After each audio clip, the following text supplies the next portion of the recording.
Everyone, कैसे हैं सारे? ज़रूर बताइएगा। मैं हूं आप लोगों की माउंटेन फेरी। और मौसम ख़राब है, जैसे कि आप सभी को वेदर फोरकास्ट में नज़र आ ही रहा होगा। 2-3 दिन बारिश होगी, लेकिन बादल आ रहे हैं, जा रहे हैं। हवा बहुत ज़्यादा ठंडी चल रही है और आप लोग देख सकते हैं मैं स्वेटर पे आ गई हूँ।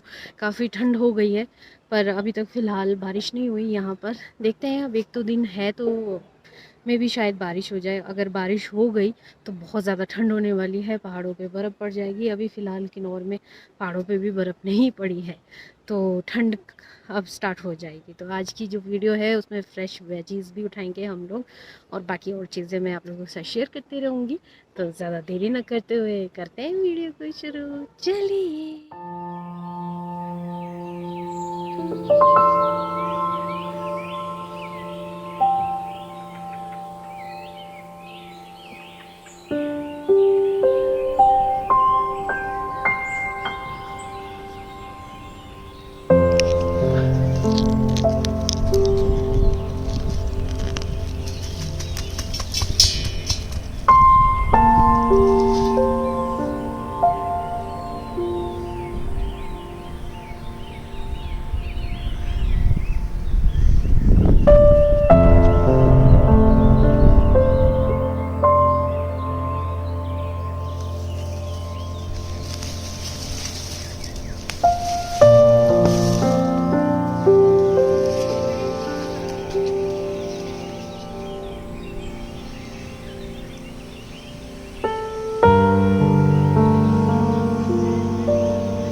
यहाँ पे साग बीजा हुआ है। जी हाँ, सरसों का साग। और इसे अभी थोड़ा सा टाइम लगेगा, 1 हफ्ता लग जाएगा इसे और थोड़े से बड़े होने में। उसके बाद हम खा सकते हैं। और इधर गाजर काफ़ी बड़े हो गए हैं, और गाजर भी अब धीरे धीरे करके, मतलब सर्दियों तक तो आराम से खा सकते हैं हम। ये भी तैयार हो जाएगा, काफ़ी हेल्दी कंडीशन में है। और खेत में शिमला मिर्च, बैंगन लगे हुए हैं। और यहाँ पे साथ, खेत के साथ ही यहाँ पे एक गांव के भाभी थे, तो ये जो कूट रहे हैं ये है रागी ग्रेन, जिसे मडुआ भी कहा जाता है, और हमारी बोली में इसे कोदा, कुदरो कहते हैं। मैंने बहुत बार दिखाया है, इसके फ़ायदे तो बहुत ज़्यादा है। तो ये यहाँ पे इस तरीके से कूट रहे थे।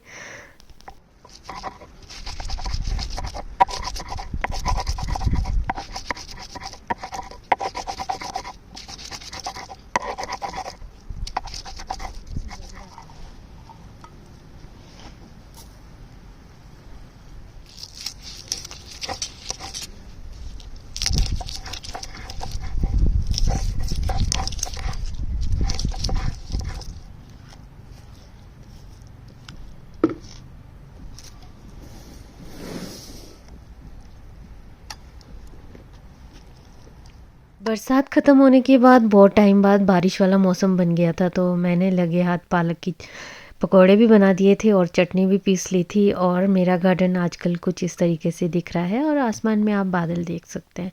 छत पे मैंने हरी मिर्ची और अदरक को कट करके, मतलब धो के अच्छे से धूप लगने के लिए रखा था, लेकिन मौसम ख़राब होने की वजह से ये अच्छे से नहीं लगे। अचार के लिए रखा हुआ था मैंने। तो देखिए यहाँ पे काले काले बादल आसमान में किस कदर छाए हुए थे, लेकिन बारिश होने के आसार नहीं थे फिर। और घर वाले यहाँ पे राजमा कूट रहे थे, और जल्दी जल्दी ख़त्म करना था, क्योंकि कभी भी बारिश हो सकती थी और सब नुकसान हो जाना था। तो सब लोग अपने काम में बिज़ी थे। और यहाँ पे देखिए कितने सारे एप्पल कट करके रख दिए हैं, एप्पल चिप्स। और ये सारी हमारी गाय के लिए है। और यहाँ देखिए, यहाँ पे भी सुखाया हुआ है, क्योंकि बाहर इसलिए नहीं सुखाया हुआ है ना, क्योंकि बारिश हो सकती है कभी भी, इसलिए यहाँ पे सुखाया है। थोड़े बहुत बाहर रखे हुए हैं, उनको भी अच्छे से उठा लेंगे। तो ये देखिए सूख रहे हैं, ऑलमोस्ट अब सूख ही गए हैं, कुछ टाइम बाद ये अच्छे से ही सूख जाएंगे। तो ये स्पेशल गायों के लिए ही सुखाते हैं, ऐसा नहीं है, हम भी खा सकते हैं, टेस्टी होते हैं होने को तो। और देखिए यहाँ पे ये वाले जो एप्पल्स हैं इनकी कंडीशन इतनी अच्छी नहीं है, और सिलेक्टेड है, मतलब काफ़ी ख़राब थे, जो उनको फिर कट करके, हाफ़ कट करके, फिर जो थोड़े से ठीक थे उनको सुखाया हुआ है यहाँ पे। अब इन्हें भी उठाना ही पड़ेगा। उसके बाद मैं मक्की वाले खेत में गई, जैसे कि मैंने आपको वीडियो में दिखाया था कि जब मैं पालक कॉर्न बना रही थी, कि मक्की 2 हफ्ते का या 1 हफ्ते का ही कसर है, मतलब तैयार हो जाएगा उसके बाद। तो भुनने के लिए ना मैं मक्की लेने चली गई।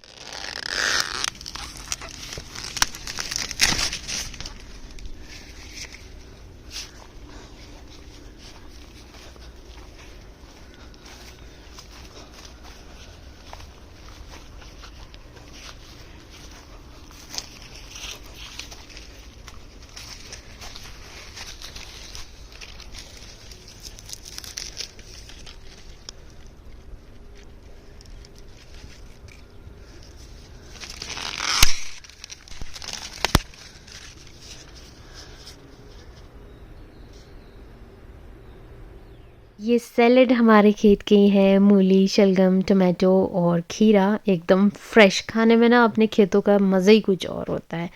दोस्तों, आप लोगों को आज की जो वीडियो है वो कैसी लगी कमेंट करके मुझे ज़रूर बताइएगा।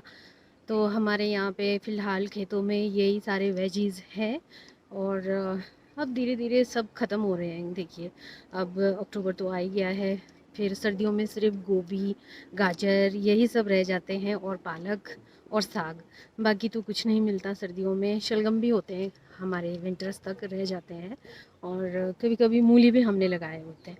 तो यही सारे चीज़ें हैं। और आज का जो मौसम रहा, बारिश हुई नहीं। इवन लाहौल में तो बर्फ़ पड़ते हुए नज़र आ रहा था मुझे, लेकिन हमारे यहाँ किन्नौर में फ़िलहाल कुछ नहीं हुआ। पर 6-7 सालों से ना मुझे ऐसा लग रहा है कि लाहौल साइड बहुत ज़्यादा बर्फ़बारी हो रही है, और हमारे किन्नौर में बहुत कम हो गया है बर्फ़बारी होना, और बारिश वगैरह होना बहुत कम हो गया। 2012-13 की बात है, उस साल मुझे अभी भी याद है कि इतनी बर्फ़ पड़ी थी, इतनी ज़्यादा बर्फ़ पड़ी थी ना, उस वक्त हम सारे बोर हो गए थे बर्फ़ देख देख देख। मतलब पूरे 1 महीना लगातार बर्फ़ ही पड़ रही थी, मुझे अभी भी याद है। चारों तरफ सफ़ेदी सफ़ेदी छाई हुई थी बर्फ़ की, और लाइट भी नहीं थी।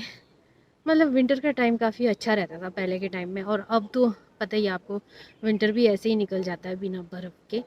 तो ये सब ग्लोबल वार्मिंग, क्लाइमेट चेंज होना, सब कुछ रीज़न आप सभी को भी पता है हमारे वजह से। मुझे तो ये लगता है कि हमारी जो आने वाली पीढ़ी है वो पता नहीं ये सब चीज़ें एंजॉय कर पाएगी नहीं पाएगी, बर्फ़ देख पाएगी नहीं पाएगी, और जो फसलें अभी उग रही हैं क्या पता आने वाले टाइम में ना उगे। आगे आने वाला टाइम पता नहीं कैसा रहेगा। और आप, मिलती हूँ नए व्लॉग में नए टॉपिक के साथ, तब तक के लिए बाय बाय।